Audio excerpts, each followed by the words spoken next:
Wow, that song, God Won't Fail. It's such a testimony to faith. And how many of us have known that truth, that at any time, any circumstance, when you think there's no other way, God makes a way. God never fails. God never fails. And it might not be at the time that I thought or the way it was going to show up, but I will testify that God never fails. So this morning we're talking about roots, and it's a great subject. Marianne, thank you for Ernest Holmes and the roots of our faith and religious science. I feel like Henry Louis Gates, the professor. Do you ever watch Finding Your Roots? I love that show. If you've never seen that show, it's a great show. Professor Gates brings people's history, the ancestry they have, the foundations they stand on, and most people are shocked. They might know their grandparent or their great-grandparent, but usually we don't know anybody past that. And he dives into DNA, he gets their history, and he presents them with things they never ever knew about. People who did mighty things, who left countries, who invented things, thieves, pirates, all kinds of stuff comes up for people when they're willing to find out their roots, because we're human. It's a great show, I recommend it, and this month our theme is roots. And I just want to start with our foundation, Dr. Ernest Holmes, that Marianne so beautifully presented, because Dr. Holmes really encapsulated our belief system. So I went to Google to find out what is our belief system actually, because God never fails, and neither does Google. But that's a whole other story. But anyway, what came up is New Thought is a mind-healing movement based on religious and metaphysical presuppositions that originated in the 19th century. It started with the transcendentalist Ralph Waldo Emerson, but other names you might recognize. And I'm going to name these names because I watched Professor Gates, and when he names all the ancestors when you're on the show, and he'll say, did you ever hear of that person? No, I never heard of him. Did you ever hear of this one? Well, maybe. So I'm going to name some names because New Thought isn't just religious science. It's a very broad umbrella. It's a consciousness-changing movement that happened in the 19th century with transcendentalists who decided to step off the very traditional path that religion was working and directing us toward. So they were little rebellious spirits, so to speak, but people of independent minds, which is something that we are. We're people of independent minds who want to be open to a new way of being, a new way of thinking, embracing the idea that something new, there can be a new thought. If you have ideas or been raised in certain traditions, sometimes the boundaries and the borders are so tight that a new thought, you are considered a heretic.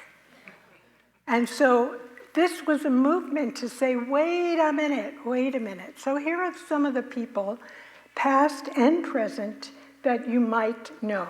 See if you know these. I'll be Professor Gates. See if you know these names. Phineas Quimby. You can raise your hand if you know them. Phineas Quimby. Some people know him. Emma Curtis Hopkins. Warren Felt Evans. I know Randy's raising his hand. Raymond Charles Barker. More current, Wayne Dyer. Louise Hay. Deepak Chopra. Eckhart Tolle. Marianne Williamson. Rumi. Oprah Winfrey. And then philosophers. The philosophers are Emerson, Jim Van Cleef, Dr. Sage Bennett, and Roger and Kathy Julien have been promoters of this organization forever and ever. And very, very current and most potent and most powerful, Reverend Sandy and Reverend Kurt. Beautiful people. Yeah. So when people hear these names, the ones they didn't know about and the ones they know, they say, oh, I'm going to read something about that. I'm going to look that up. And Dr. Gates asked them, well, why would you do that? And they say what we should be saying.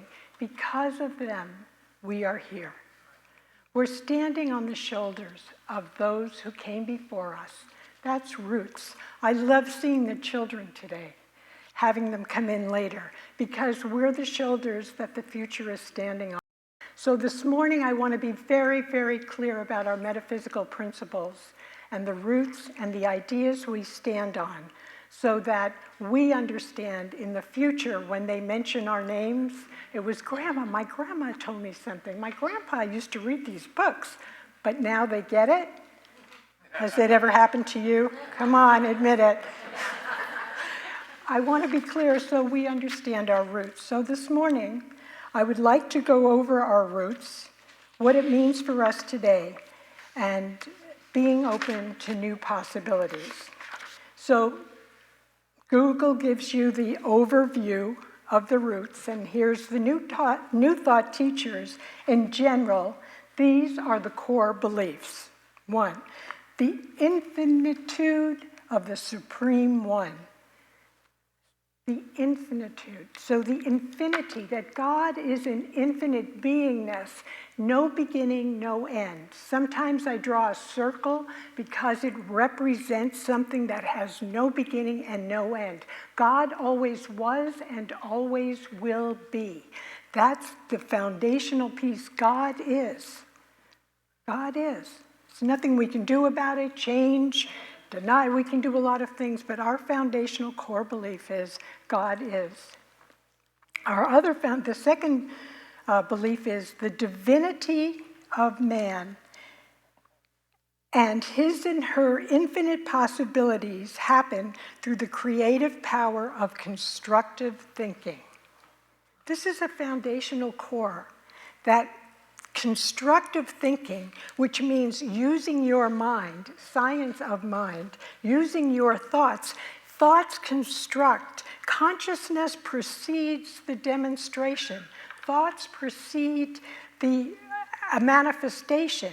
Every chair you've been sitting in is a thought. This book is a thought. Somebody thought about it, and then they manifested it. The manifestation came about. So just grasping that idea that if you're looking at something or you're experiencing something, it can be the origin of it will be in thought, and that's what we work with. That's the tool in the umbrella of New Thought that we work with. The third is that listening to the voice of the indwelling presence, which is the source of inspiration, power, health, and prosperity. How does Google know this? But it does. But listening to the voice, and that voice is in us. It's where we are, and it's in us. The next was all people are spiritual beings. The highest spiritual principle is loving one another. So I just want to unpackage some of those ideas because they're our foundation, they're our root, they're our what we stand on. And so going over the infiniteness of God. In the beginning, God, thank you for that beautiful song today. God never fails.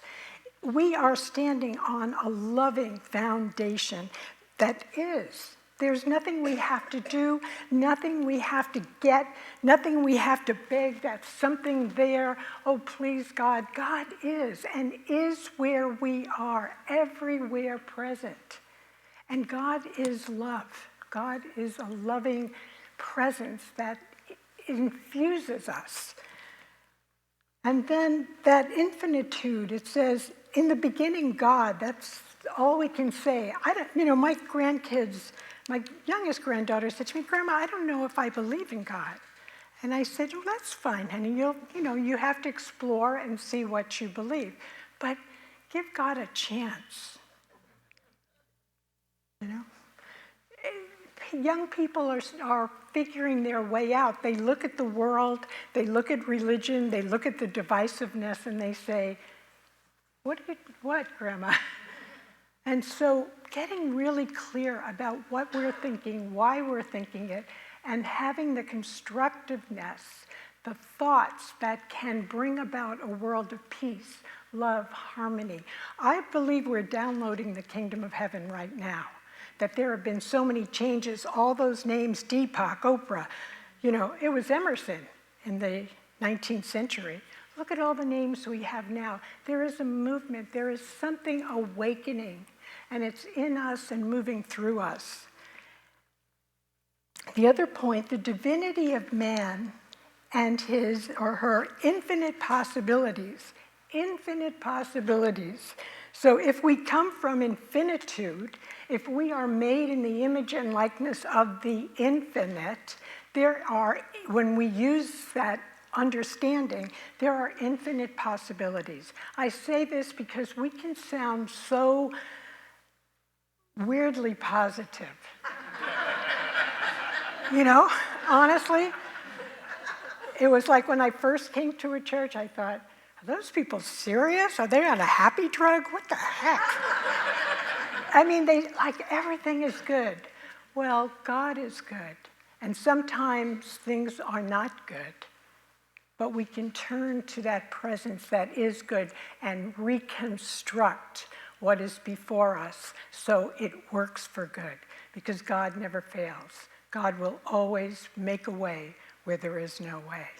So understanding that, but we say what that means is reconstructing the thought you have. So I say this because I can talk about the philosophy and all that, but really it gets down to our lives. How can you apply this to yourself? Where's the place you need a new thought? Where's the place you have to reconstruct? Where is it? Your health, your finances, your relationship? What idea do you have to get into an infinite, a bigger picture than where you are right now? We have to move that dial. That's what having roots, but growing into adults means, really seriously. So, listening to the voice of the indwelling presence, which is the source of inspiration, power, health, and prosperity. The source. God is the source of our life. It is the very being that brought us forth. It gives us life. God breathes in us. We had a meditation this morning with Madeline. It was beautiful. And we had to be the breath, opening up to the breath of God, to being, letting that in and letting that out, and just sitting, not trying to get something, do something, but just being in the presence and opening our minds and hearts to, it's okay for you to be here. It's okay for me to be here. It's good for us. We're here by divine appointment. Ideas of not enoughness are so prevalent in the culture. Oh my goodness, you need this. When I'm looking for Google, and Google does have the answers, I have to go through a lot of ads to get to these answers. And the ads tell me everything I need because I'm not enough. And I fall for a lot of them, I'm telling you. It's pretty scary. So, listening to the voice, because the voice is in us. One of the gifts that New Thought has given us is that God is not far away. God is more than us, but God is where we are. And that's one of the most powerful gifts we can ever have, that God indwells us right now. There is a power and a presence of love that is our very life. It is here where we are. We're not separate from us. Once we actually understand this root and it takes hold, do you think that the world will be where it is right now? I doubt it. If we could really grasp who we are here by divine appointment with infinite possibilities, with gifts that we can call on, that when things don't look right, we can reconstruct the thought and bring something else forward. This is an amazing foundation, powerful, for all of us to not only embrace, but to pass on. So, what does it mean for us today? Well, I believe in the Old Testament, the New Testament, and I believe I'm in the Newer Testament. I really do believe that, and I only speak that I am in a Newer Testament. Because the Old Testament was, the Israelites were taking us in consciousness, because the biblical stories are consciousness stories. The Old Testament, they were taking us to move from the pantheon of gods, so many gods, the Greek gods, to one creator God. And that was the consciousness that was in the culture. That's the root that we're standing on, that Old Testament root, that there is one power, one presence, one life. It is the life of God. In the New Testament, then, as that thought developed, people then moved forward in the New Testament to an idea that we are now coming together to. The New Testament was looking for a Messiah. There's someone who's speaking a new consciousness, because it's called a new idea. There's a new consciousness coming. Not only do we know that there is one God, but that the Father and I are one. That was the language of the day.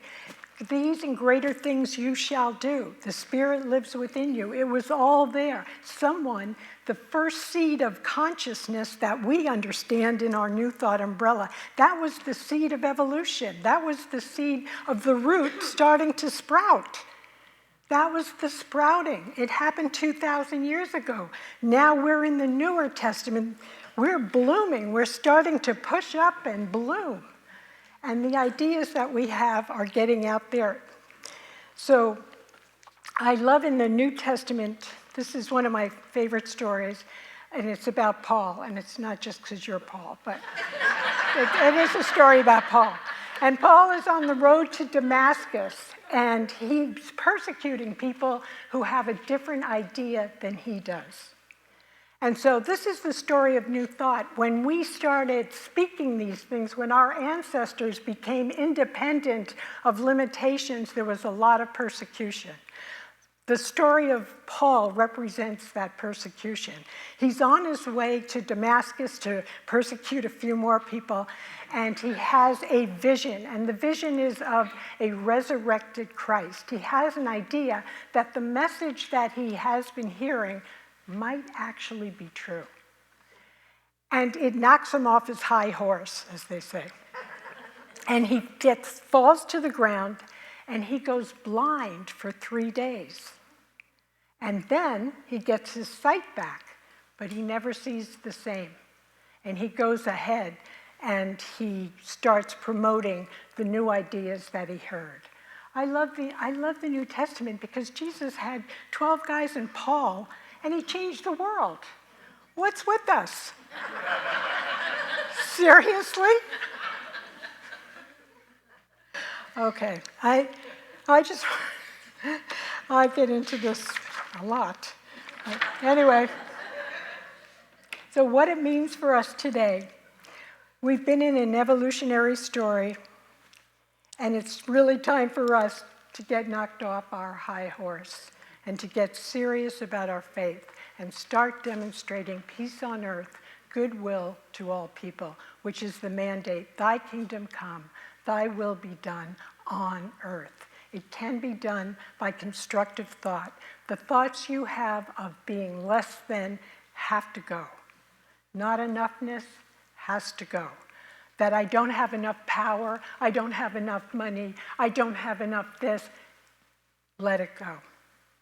Let it go. I'm speaking to myself today. Thanks for listening. Let it go.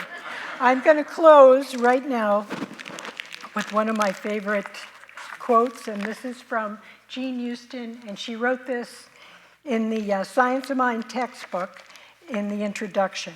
She said, "Science of Mind gives us the passion for a new possibility, along with precise and clear directions for building a new matrix of mind and manifestation.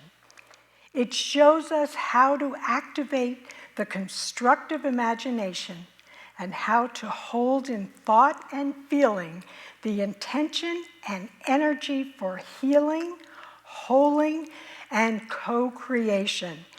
It shows us how to stop boring God by waking up to the fact that we are here in God's school to learn the principles of world making and the evolving of the self and society. We have good, deep roots. Thank you so much.